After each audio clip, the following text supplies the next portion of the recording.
My friends think you're a loser. Prove them wrong, or I'm breaking up with you, she said, demanding I pay for a luxury vacation for her and her friends. I said, okay, and booked it. For myself. Left for Bali alone while she was shopping with her friends for the trip. She found out when I posted a photo captioned, "Prove them wrong." She called me 73 times. Hey viewers, before we move on to the video, please make sure to subscribe to the channel and hit the like button if you want to see more stories like this. Thanks. The sound of their laughter was like glass shattering on marble, sharp, expensive, and meant to be heard. I adjusted my grip on the ceramic mug of overpriced coffee, the one Chloe had ordered for me with a sigh, saying, "Just get the cold brew, Leo. The drip here is for tourists." We were at the Perch, a brunch spot where the avocado toast cost more than my weekly grocery budget, and the patrons all looked like they'd been personally styled by the same vaguely disapproving Scandinavian ghost. Chloe, Bianca, and Skylar, the Hive, held court at the reclaimed wood table, a trio of sleek ponytails and designer athleisure. So I told him, Bianca was saying, flipping her hair, if the Tesla isn't the performance model, you might as well just buy a Prius and admit you've given up on life. She slid her eyes toward me. Right, Leo? I took a sip. I think the goal is to get from A to B. Bianca's smile was a thin, scarlet line, spoken like a true pragmatist. Skylar tittered. Chloe squeezed my knee under the table, but it wasn't affectionate. It was a press of her nails, a signal, play along. Be better. Anyway, Chloe interjected, her voice bright and artificial. We're not here to talk about cars. We're here because Bianca has the most amazing news. She leaned forward, her eyes gleaming with a reflected ambition that was never her own. Bianca produced her phone with a flourish. Bali. This villa. She turned the screen. It showed a monstrously beautiful estate, all white stone and infinity pools spilling into jungle vistas. 6 bedrooms. Private chef. It's literally a dream. Jeremy's company is doing their retreat in Cabo, so he said I should take my girls. Be ashamed to let the peak season pass. A cold knot formed in my stomach. I knew this dance. That's incredible, Chloe breathed, her gaze locked on the screen. When? Next month. For 2 glorious weeks. Bianca's eyes now landed squarely on me. Of course, it's all booked. But I have the contact. All it takes is a deposit. The unspoken word hung in the air, mingling with the scent of truffle oil and privilege. Money. Skylar clapped her hands. Oh my God, Chloe. You'd look insane by that pool. The content. Chloe turned to me, her expression morphing into something performatively hopeful. Wouldn't that be amazing, babe? After your big project wraps up, we could all use a reset. I knew the numbers. I'd been saving for a ring, for a down payment on a place that would be ours, not a backdrop for her Instagram. This villa for 2 weeks would evaporate that savings. It looks substantial, I said carefully. Bianca's smile didn't waver. Living should be, Leo. Don't you think? She took a delicate bite of her $24 avocado toast. Chloe deserves substantial. The rest of the brunch was a slow bleed. Comments about my sensible shoes. A question about whether my job, which paid for this entire lifestyle, was still stable with all the AI stuff. Chloe didn't defend me. She just nodded along, her laughter a little too high, her touches a little too absent. I was an accessory that was clashing with the outfit. The silence in our apartment that evening was a different beast, heavy and charged. The performative gaiety was gone, stripped away like the expensive makeup she was currently scrubbing off in the bathroom. I was sitting on the couch, staring at a spreadsheet for the project that would secure my annual bonus, the bonus for the ring, when she walked out. She didn't sit. She stood in the doorway of the living room, arms crossed, wearing the silk robe I'd bought her for her birthday. We need to talk, Leo. Here it was. I closed my laptop. About Bali? About us, she said, but her tone was transactional. About our trajectory. I waited. She took a sharp breath, as if steeling herself for a difficult board meeting. My friends, they have concerns. They think I'm settling. They see how hard I work to curate my life, my image, and they see you content. Just content. And are they wrong? I asked, my voice quiet. Are you settling? That's not the point, she snapped, then reined herself in. The point is perception. Reality is perception, Leo. And their perception is that you're holding me back. That you're fine. But fine isn't exceptional. Bianca's Jeremy, he acts. He seizes opportunities. He understands that providing a certain lifestyle is part of the deal. A cold clarity began to seep through the numbness. This was a negotiation. I was the underperforming asset. Bali, I stated. Bali is an opportunity, she corrected, her eyes lit with a hard, entitled fire. For you to prove them wrong. To prove me wrong. To show that you can step up and provide a wow factor. That you're not just some budget-conscious, play-it-safe loser. The word, delivered so casually, so clinically, hung in the air between us. Loser. It wasn't screamed in anger. It was diagnosed. A final verdict from the committee of her life. All the late nights I'd worked so she could do her influencer collabs. The way I'd listened to her anxieties about follower counts. The quiet, steady support I mistook for a foundation. She saw it as the bare, boring concrete slab. So, she continued, sensing my silence as weakness, moving in for the close. Here's the deal. Bianca sent me the links. The villa, the flights. First class, obviously. Can you imagine the photos? You're going to book it. For all of us. A full, no expense spared, 2-week reset. You do this. She paused, offering a thin, mercenary smile. You do this, and you prove them all wrong. You prove you're the man I need you to be. Maybe you even prove it to yourself. She was reframing her greed as my salvation. My test. My redemption arc. And if I don't, my voice sounded distant, even to me. Her smile vanished, replaced by a look of icy dismissal. Then you confirm every single thing they say. And I can't be with someone who's okay with being less than. I deserve more. So, prove them wrong. Or I'm breaking up with you. It's that simple. She stood there, a beautiful statue of ultimatums, waiting for my pleading, my promises, my frantic agreement to mortgage my future for her present. I looked at her, the woman I'd shared a bed with for 3 years. I saw the calculation, the profound disrespect dressed up as motivation. I saw the transaction laid bare.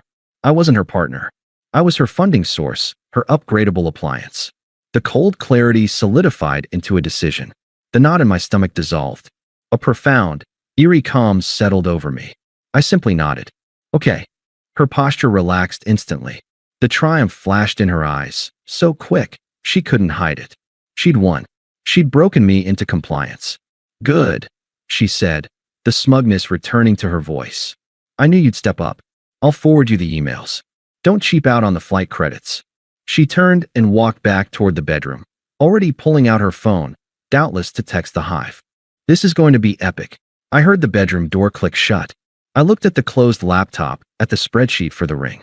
I opened a new browser tab. Then another. I didn't search for villas in Bali. I searched for solo travel tips. And for the first time in years, I felt my own lips curve into a faint, quiet smile.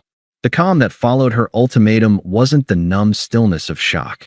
It was the clear, focused quiet of a pilot running through a pre-flight checklist. My emotions were no longer a factor. This was a logistics problem with an elegant, satisfying solution. I called in sick the next day. Not from sadness, but from necessity. I needed operational security. First, finances. I logged into our joint account, the one I funded for bills, the one she treated as a supplemental shopping fund. I calculated exactly half of the current balance, transferred it to a new, private account, and left the remainder. Clean, fair, and legally unassailable. The savings for the ring, the down payment fund, the Bali or bust money, all of it was already in my name. I simply rerouted its destination. Next, travel. I didn't open her forwarded email with the villa links. Instead, I spent an hour researching. I didn't want her villa, the gaudy temple to other people's opinions. I found a place called Surya Awakening, a small cluster of bamboo eco-bungalows perched on the cliffs of Uluwatu. It had stunning views, a yogashala, and no Instagram geotag that Bianca would recognize. I booked a single bungalow for 3 weeks. Then, I booked a one-way, first-class ticket. Not for the status, but for the silence, the space, and the principle of the thing. If I was going to prove myself wrong, I was going to do it in comfort. Packing was a revelation. I didn't pack for us, for the imagined photos, for the performative relaxation. I packed for me. My best linen shirts, not because they were trendy, but because they breathed in the heat. My broken-in hiking boots, my favorite, well-thumbed novel by Neil Stevenson, my noise-canceling headphones. I packed my laptop, My work was remote, my projects were mine, and Bali had excellent Wi-Fi. I was not running away. I was relocating my office to a better view. The apartment was the final puzzle. I didn't want to come back to a shrine of our failure. I hired a deep clean service for the day after my flight. I didn't leave a dramatic letter. On the kitchen counter, next to the espresso machine she adored but never learned to use, I left a single piece of plain notepaper. Gone to Bali. Leo, 3 words. A fact, not a farewell. I took a photo of it with my phone. For later, the day of departure arrived. My flight was at 10 p.m. Throughout the day, my phone buzzed with a cheerful, demanding staccato. Chloe, 1:14 p.m. Bianca found the perfect resort where pop-up at the Galleria. We're going. Remember, the villa has a gold-toned palette. Nothing beige. You're booking the airport limo for us, right? The black car service, not the town cars. Chloe, 3:07 p.m. OMG Skylar just bought a hat that costs more than my first car.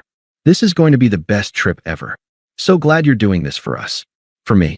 XO Chloe, 5:30 p.m. asterisk, don't forget to check us all in online at exactly the 24-hour mark. Window seats for everyone. Asterisk, each message was a bullet, but my armor was complete. I read them with the detached interest of an anthropologist studying a strange, entitled culture. I didn't reply. Silence was my weapon, and I was learning to wield it beautifully. At 7 p.m., as I imagined them sipping overpriced champagne at the mall, giddy with consumerist anticipation, I called an Uber Black. Just for me. I wheeled my single, pristine suitcase to the curb. The driver loaded it without comment. At the international terminal, the first-class check-in was a serene oasis. No lines, just hushed efficiency. Traveling alone today, sir? The agent asked pleasantly. Yes, I said, and the word felt like a revelation. Just me. The lounge was even better. I found a quiet corner overlooking the tarmac, the endless dance of lights in the gathering dark. I ordered a single malt, neat. I didn't touch my phone. I watched the planes come and go, each one a story of escape or return. Mine was the former, dressed as the latter. 30 minutes before boarding, I finally picked up my phone. I opened the camera roll, found the photo of the note on the counter. I attached it to a new text to Chloe. Me, 8:52 p.m., image attached, I sent it. Then, I powered down my phone, removed the SIM card, and slipped it into the inner pocket of my carry-on. I'd get a local data SIM in Denpasar. For now, for the next 24 hours, I was gloriously, utterly unreachable. The flight was a dream of quiet luxury. I ate the surprisingly good seared tuna. I watched a dumb action movie without guilt. I slept for 7 solid hours, waking as the first hint of dawn painted the sky apricot and rose. When the wheels touched down on Balinese tarmac, a profound, unshakable peace settled into my bones. The humid, fragrant air that washed over me as I exited the plane wasn't just air, it was freedom. A driver from Surya Awakening was waiting, holding a sign with my name. Not Mr. and Mrs., just my name. The ride was a blur of vibrant green, intricate stone temples, and smiling strangers. The resort was more beautiful than the pictures. My bungalow was open air, listening to the crash of waves far below. It was perfect. I unpacked, showered, and changed into clean clothes. I felt new. I walked to the resort's infinity pool, which emptied visually into the vast Indian Ocean. It was late afternoon now, the light was liquid gold.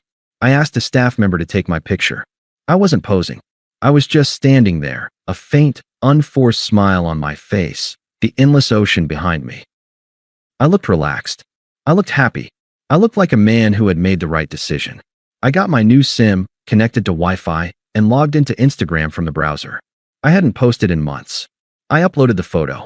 The caption came to me as I gazed at the water. Sometimes proving people wrong doesn't mean giving them what they want. It means giving yourself what you need. Hashtag Bali, hashtag prove them wrong, hashtag solo. I hesitated for only a second before adding the final, precise twist. I tagged the location. Not Surya Awakening. I tagged the geolocation of the obscene, 6-bedroom villa Chloe had demanded. The one she was, at this very moment, presumably standing outside of in furious, humiliated confusion. I hit post. Then I ordered a fresh coconut, opened my book, and didn't think about my phone for the rest of the day. The proof was in the picture. The silence was my reply. And the ocean, stretching out forever, was my only deadline. For 24 hours, I existed in a perfect, self-contained bubble. I woke with the sun to the sound of geckos chirping and distant gamelan music from the village temple. I ate papaya and pineapple, so sweet it tasted like candy. I spent the morning learning to surf on Padang Padang Beach, the salt water washing over me like a baptism.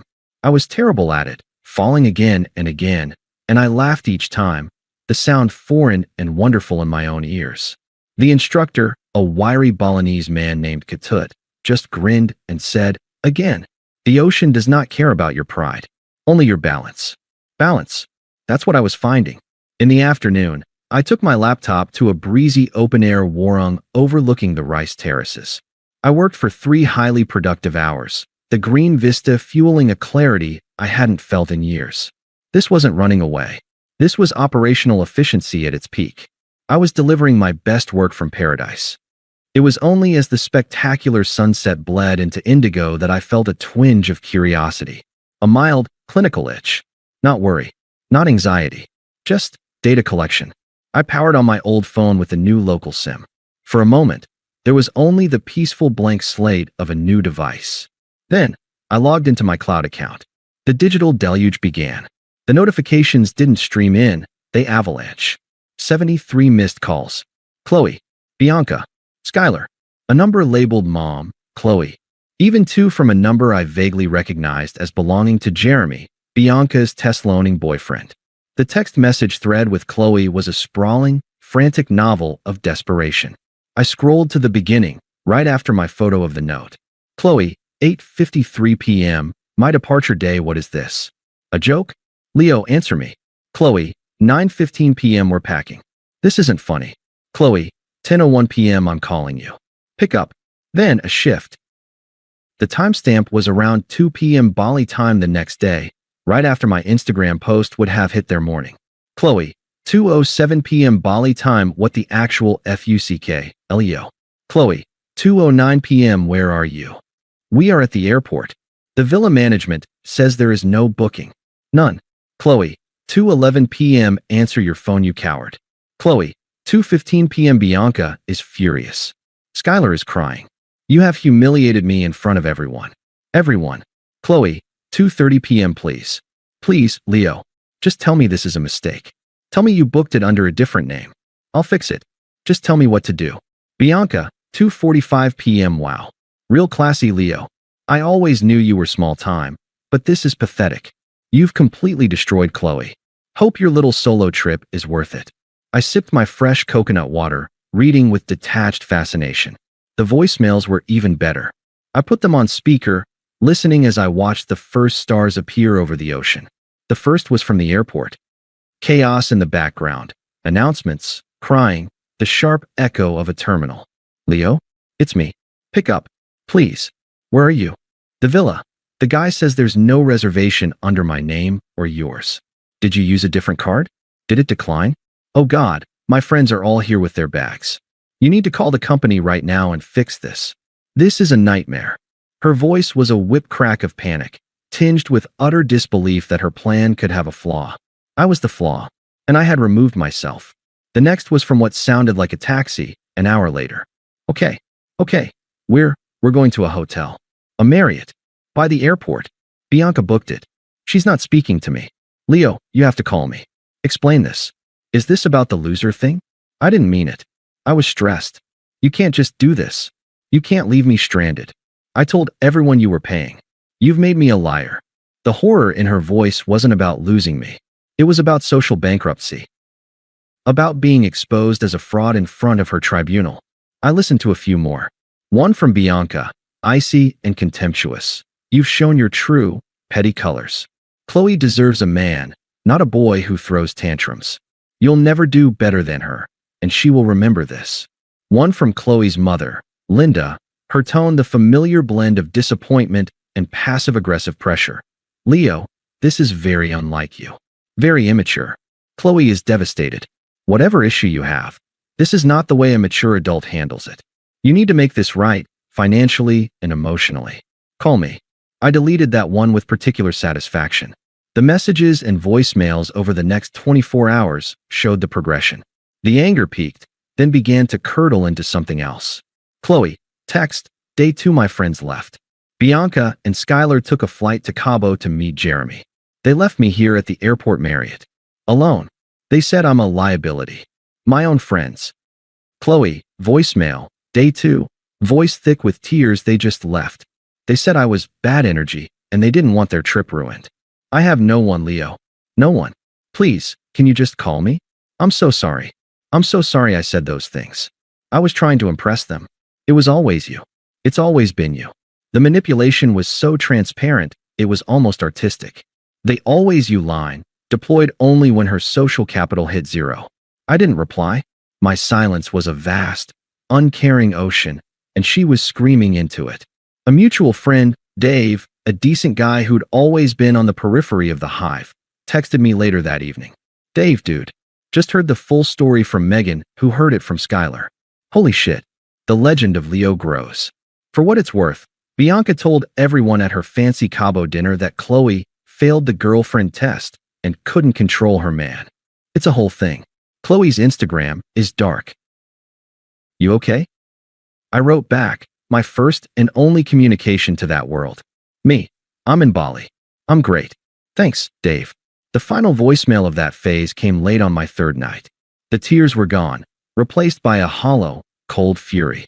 This was the unvarnished Chloe, the one the ultimatum had truly come from. You're enjoying this, aren't you? You sad, petty little man. You think you're winning?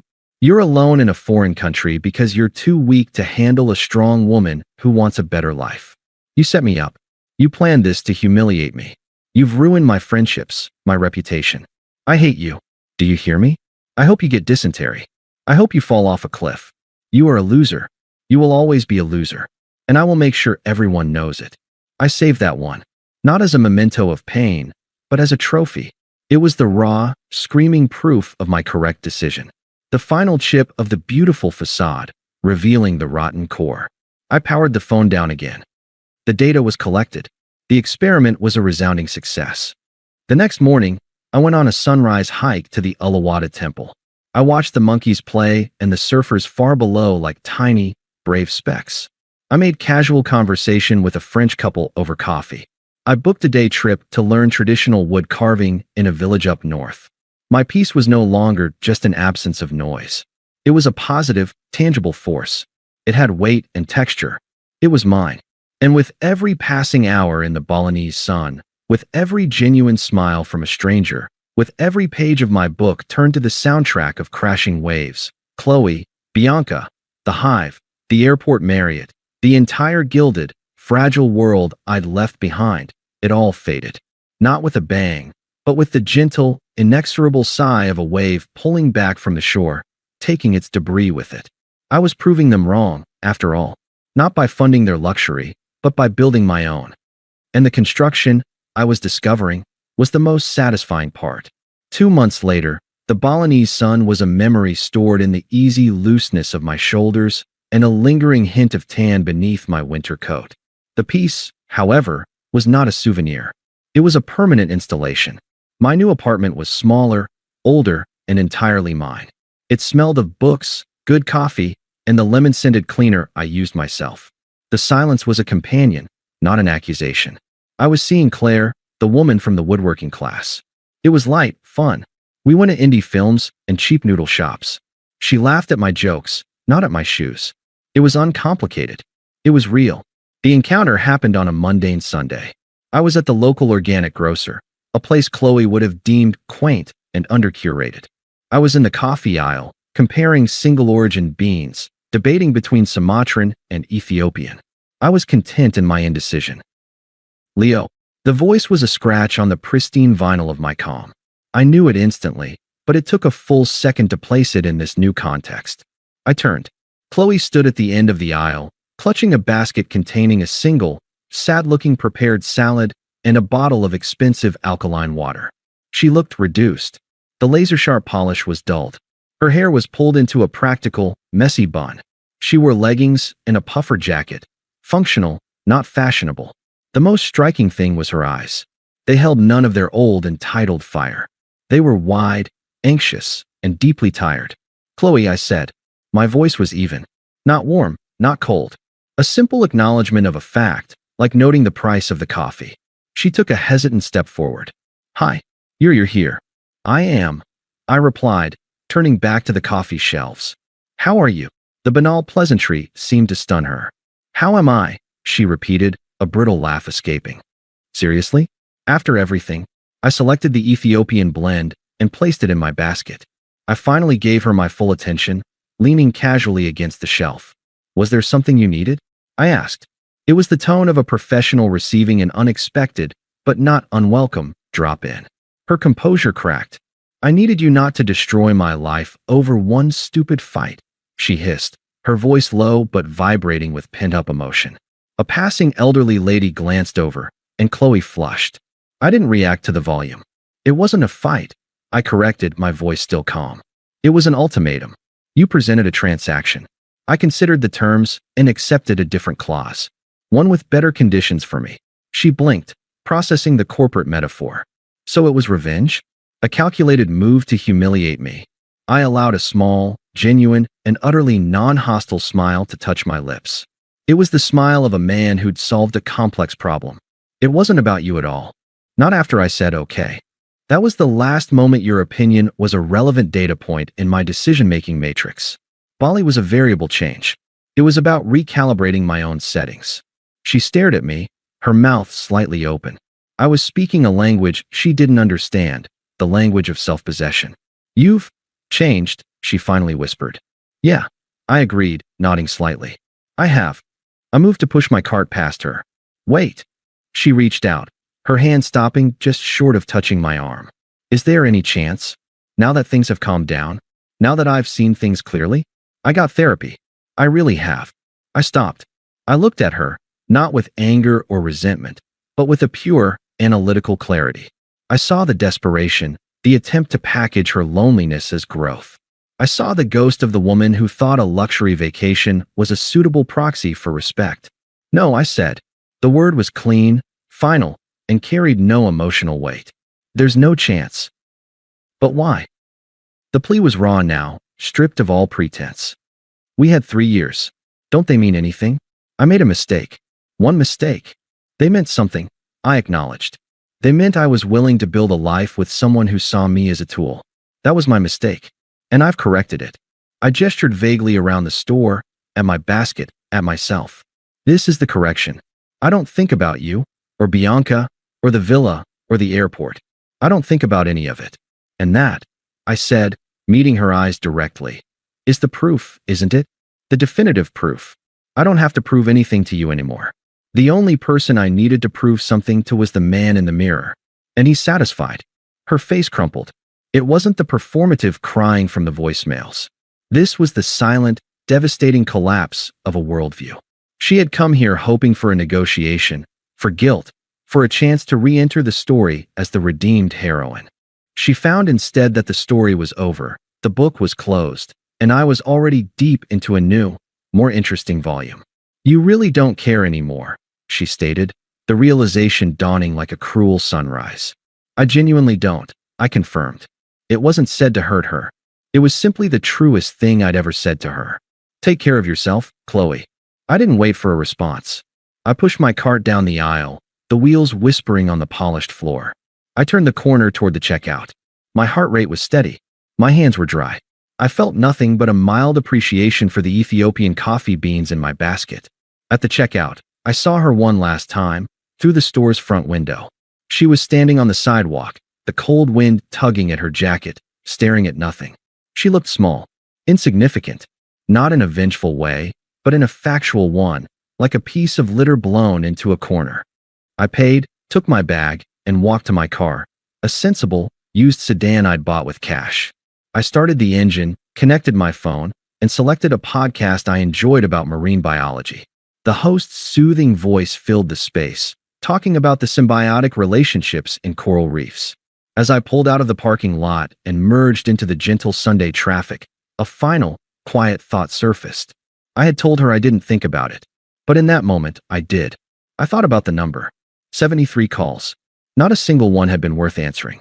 Not a single one contained a word I needed to hear. The satisfaction wasn't in her downfall. It was in the profound, unshakable quiet that had followed. The quiet that was now my life. I drove home. My phone, resting in the passenger seat, did not light up. It did not buzz. It was silent the whole way. Thanks for watching. Make sure to subscribe to the channel and hit the like button. What do you think about this story? Share it in the comments.